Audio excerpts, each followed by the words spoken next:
Bismillah. Assalamualaikum warahmatullahi wabarakatuh. Bismillahirrahmanirrahim. Alhamdulillahirabbil alamin. Wa bihi nasta'inu ala umurid dunya waddin. Allahumma sholli wa sallim wa barik ala habibina wa syafi'ina Sayyidina wa maulana Muhammadin wa ala alihi wa ashabihi wa man tabi'ahum bi ihsanin ila yaumiddin. Amma ba'du. Bismillah. Teman-teman, mari kita lanjutkan lagi ngaji filsafat kita. Semoga teman-teman masih bisa fokus, masih bisa konsentrasi di tengah berbagai problem sosial, budaya, lokal, global yang mungkin membingungkan kita, memburamkan hati kita, mengacaukan kejernihan berpikir kita.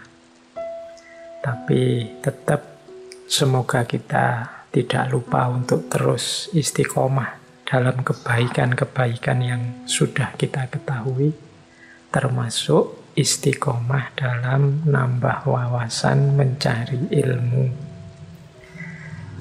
Seperti ngaji-ngaji filsafat yang secara rutin kita selenggarakan tiap Rabu malam. Ya, meskipun masih ternyata dalam situasi serba prihatin karena pandemi ternyata semakin merajalela. Mohon dimaklumi, kajian kita masih dengan format jarak jauh. Semoga tidak mengurangi keasyikan kita untuk belajar. Karena seperti yang sering saya sampaikan, kunci penguasa peradaban terletak pada penguasaan ilmu pengetahuan, termasuk filsafat. Jadi ini jalan kita untuk memenuhi amanat dari Allah, bisa menjadi khalifahnya di muka bumi. Baik teman-teman, malam hari ini kita lanjutkan obrolan kita yang dalam tema akhlak di hadapan alam. Cuma malam hari ini kita agak berbeda. Yang kita bahas ini tidak lagi teknis-teknis atau prinsip-prinsip seperti yang kemarin banyak kita bahas, baik lewat Aldo Leopold maupun Fritjof Capra.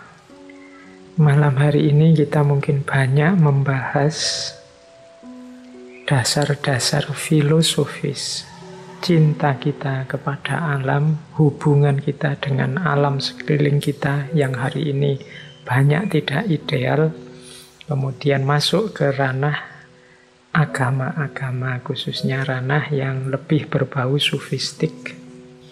Ini malam hari ini kita membahas gagasan-gagasan beliau yang beberapa kali juga sudah kita bahas dalam ngaji filsafat, yaitu Sayyid Hussein Nasr. Ini kajian malam hari ini semacam melanjutkan, dulu kita pernah membahas gagasan beliau tentang Saintia Sacra. Nah, malam hari ini semacam implementasi Saintia Sacra dalam hubungannya dengan relasi manusia dan alam.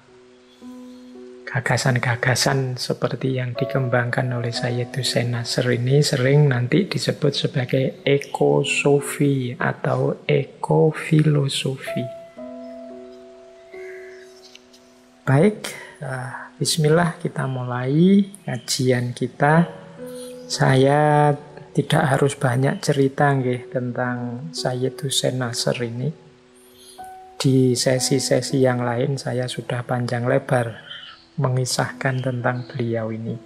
Yang jelas beliau ini filosof muslim kontemporer yang kelahiran Iran, Persia, dan beliau ini menguasai banyak sekali bidang keilmuan, yo filsafat, yo agama, yo sufi, spiritualitas, musik, seni, arsitektur, sastra, termasuk juga tentang lingkungan.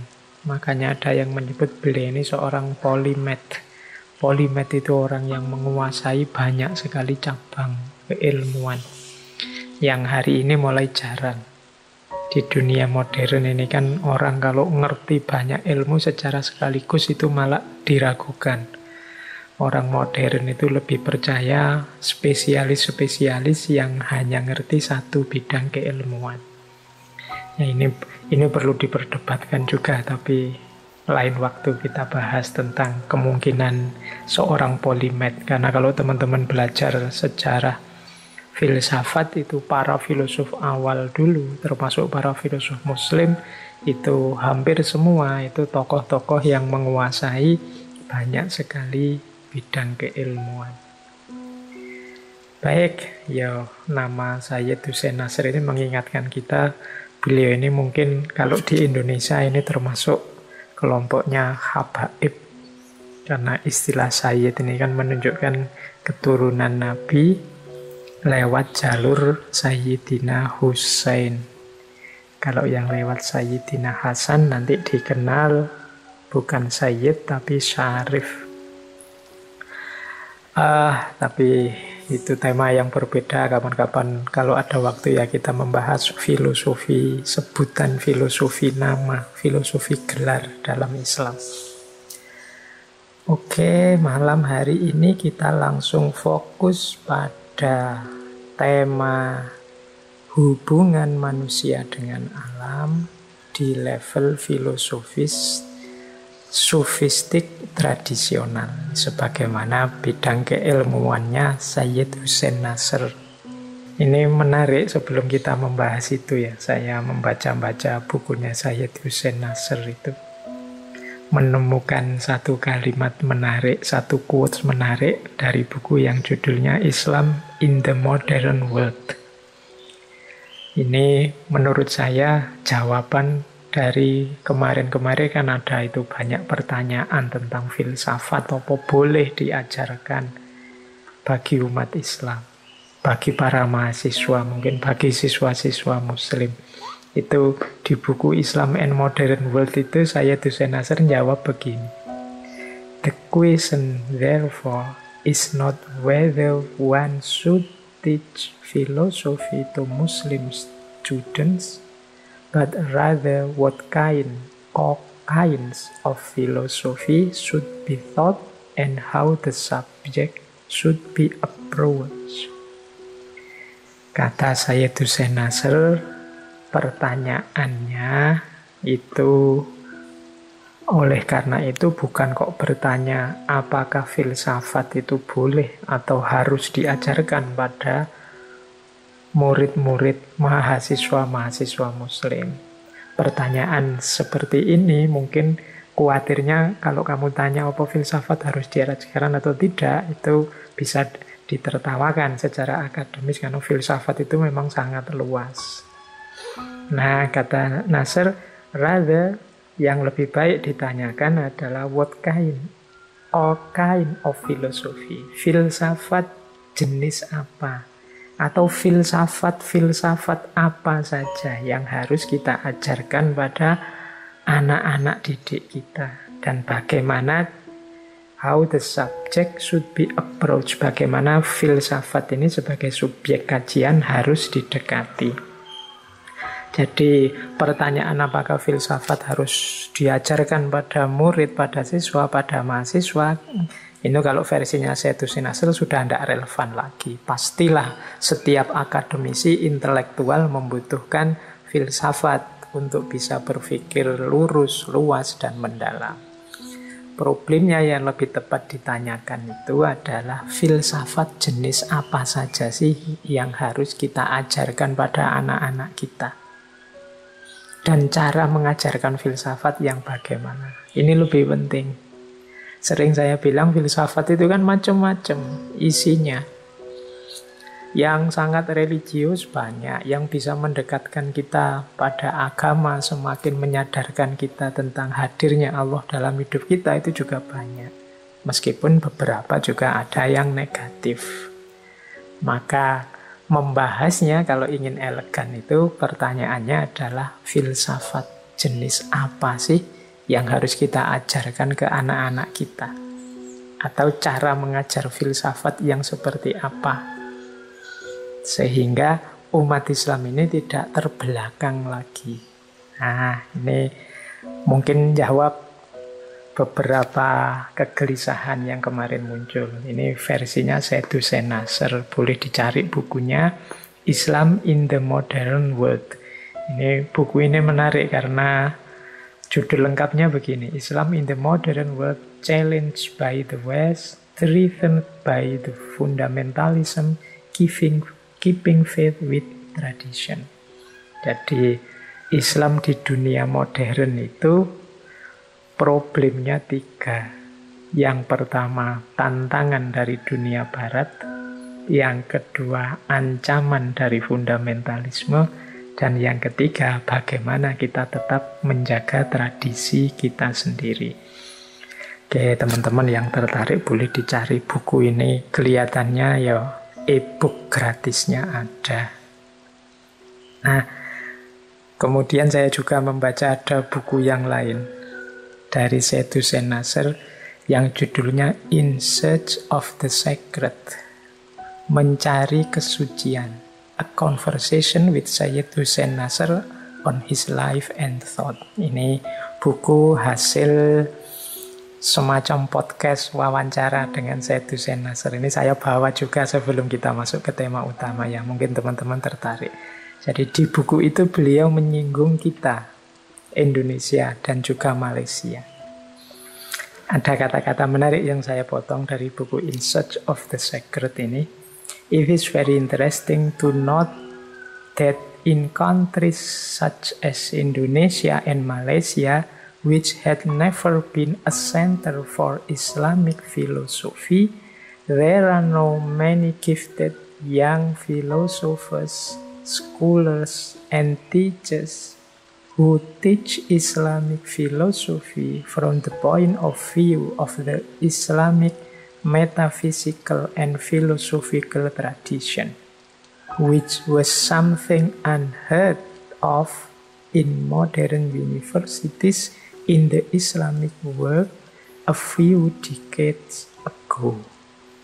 Jadi kata Syed Hussein Nasr sangat menarik untuk dicatat bahwa di negara-negara seperti Indonesia dan Malaysia yang belum pernah menjadi pusat kajian filsafat Islam, karena kita kenalnya ya pusat-pusat filsafat Islam itu kan dulu Baghdad, Persia, Turki mungkin, Mesir mungkin, itu kan yang kita dengar itu. Kata Syed Hussein Nasr menarik belakangan di negara seperti Indonesia dan Malaysia ini, there are no many gifted young philosophers.